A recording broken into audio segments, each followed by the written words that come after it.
There's a kind of quiet that feels almost holy. It's not the pause before words, not the tension before an argument.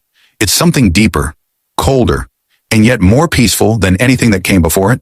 This is the silence that doesn't wait for a reply, the silence that doesn't seek to be understood, the silence that simply is. At first, she doesn't see it for what it is. She believes you're doing what you always did, pulling away for effect, retreating just enough to make her chase, testing the waters of attention. She tells herself, he'll come back. He always does. But this time, she's wrong, because this isn't the silence of anger. It isn't the silence of pride, and it isn't the silence of games. It's the silence of finality. The kind of silence that arrives when a man has nothing left to prove, when the war inside him ends, not because he surrendered, but because he walked away from the battlefield altogether. This is when she realizes the silence is forever. Part 1. The many faces of silence. There are many shades of silence in this world. There's the silence after a fight, when both sides wait for the other to apologize first. There's the silence of pride, when no one wants to admit their fault. There's the silence of fear, when words could make things worse. And then there's the silence of manipulation, when someone withholds words to pull strings and test loyalty. But there exists one silence that eclipses them all. The silence that carries no strategy, no waiting, no intent to return. It is not a pause. It's an ending. It's not an absence of sound. It's a declaration of self-respect. When that silence arrives, it does not knock. It doesn't announce itself. It simply moves in and stays. At first, she can't believe it. She scrolls through old messages, expecting to see your name light up again. She checks your social media, looking for signs that you're still watching, still waiting, still tethered to her world. But nothing comes. And that nothing, that empty space, begins to grow heavier with each passing day. Part 30. Time reveals everything. Time is the great revealer. In the beginning, silence feels temporary. A day without contact feels like a test. A week feels like tension. But when weeks turn into months and the sound of your voice becomes a memory instead of an expectation, that's when she begins to understand. You didn't just withdraw to make a point. You withdrew to make peace. You didn't just stop talking. You stopped participating in a cycle that drained you dry. You stopped explaining your worth to someone who refused to see it. You stopped chasing validation from someone who mistook your effort for weakness. That's the moment your silence transforms from absence into power. It becomes something she can't control, something she can't decode, something she can't escape.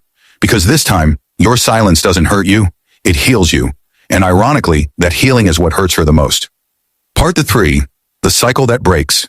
Every relationship that ends doesn't die from one blow. It dies from repetition. The same arguments, the same promises, the same apologies that lose their meaning. It's the cycle. You give more than you receive, you explain more than she listens, and you fight for peace in a war she keeps restarting. At first you call it love, then you call it loyalty. But one day you wake up and call it what it truly is. A prison. That's the day you stop explaining. That's the day you stop hoping that your pain will be understood. That's the day you choose silence, not to punish her, but to free yourself. Because cycles don't end when the other person changes. They end when you do. When you decide that your dignity matters more than being heard. When your peace outweighs her attention. When your sanity is worth more than another round of chaos. That's the silence of forever. The moment the game ends because you stop playing. Part 4. What she never expected. She thought she knew your limits. She thought she knew your breaking point. She thought she could pull the same strings and you'd come running back like before. She underestimated what silence does to a man who's had enough. She expected pauses, not endings. She counted on breaks, not forever. And yet here you are, calm, steady, gone. Not bitter, not raging, not looking back, just silent. This time no text, no, maybe someday. No if she changes, just quiet. Because silence doesn't beg, silence doesn't chase. Silence doesn't need closure. It is closure. That's the kind of silence she's not prepared for. Part 5. The strength in stillness. Walking away in anger is easy. Anyone can storm out after a fight. Anyone can swear, I'm done, in the heat of the moment. But true finality, real silence, isn't born in fire. It's born in calm. It's the kind of silence that arrives when your emotions settle and your clarity returns. When you finally realize the cost of staying is higher than the pain of leaving. That's not weakness. That's wisdom. It's not running away. It's rising above. Because silence isn't the absence of courage. It's the proof of it. It's the quiet refusal to let chaos rent space in your soul. Marcus Aurelius once said, if it is not right, do not do it. If it is not true, do not say it. You stopped saying what wasn't heard. You stopped doing what wasn't respected. And that silence became your shield. Part 6. The shock that follows. She never believed your silence would last. She told herself, he'll cool off, he'll come around.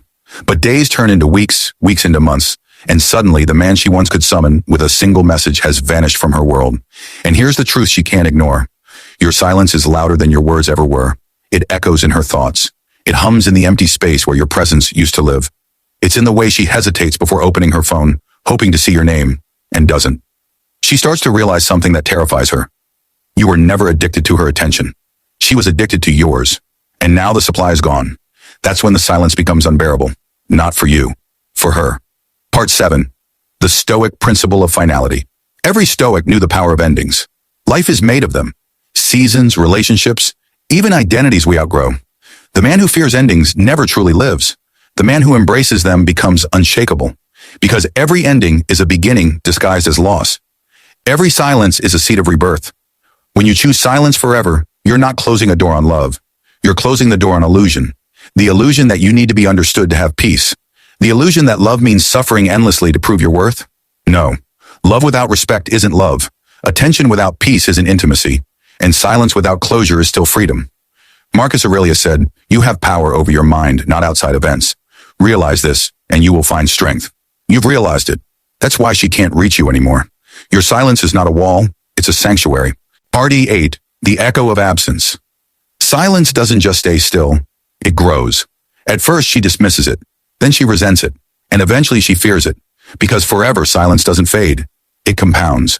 It presses down on her during quiet mornings when she scrolls and finds no trace of you.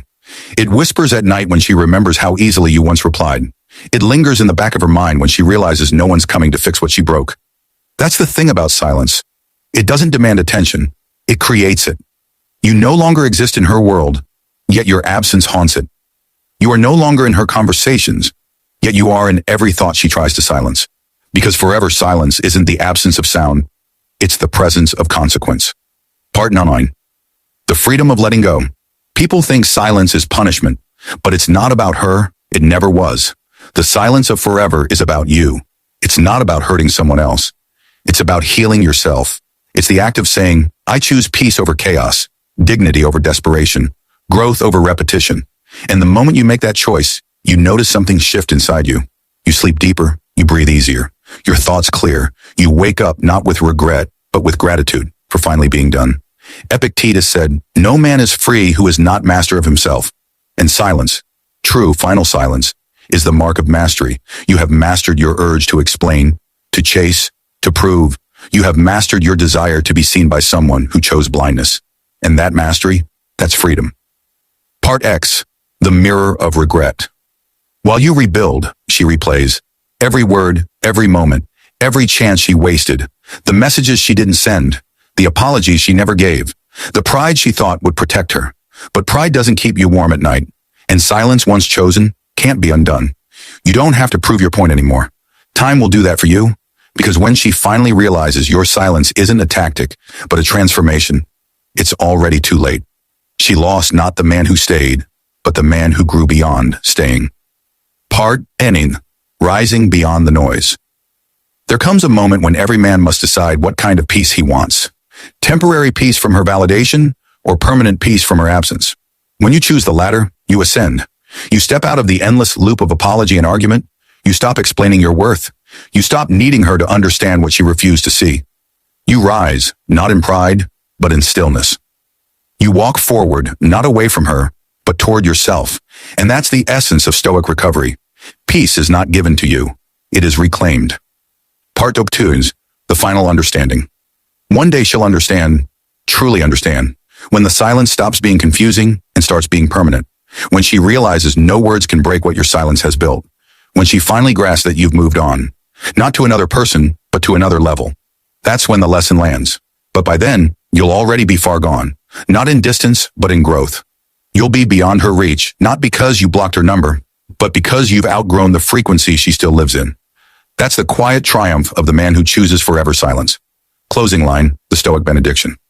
So, brothers, if these words find you standing at that crossroads, remember this.